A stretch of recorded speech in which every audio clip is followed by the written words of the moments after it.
செங்கல்பட்டு மாவட்டம் கல்பாக்கம் பேருந்து நிலையத்தில் பெண் பயணி ஒருவரை ஓட்டுநரும் நடத்துனரும் தகாத சொற்களால் திட்டிய வீடியோ வைரலாகி வருகிறது. கல்பாக்கம் அடுத்த வீட்டிலாபுரம் கிராமத்தை சேர்ந்த பெண் பனையூர் சுங்கச்சாவடியில் சென்னையிலிருந்து சிதம்பரம் நோக்கி சென்ற அரசு பேருந்தை நிறுத்த முயற்சித்த போது பேருந்து நிற்காமல் சென்றுள்ளது.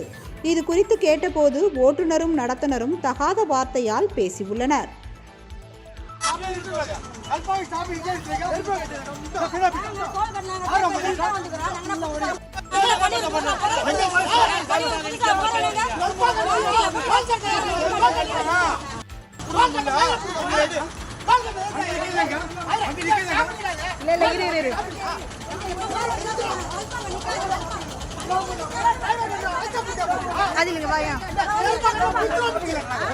ஏன்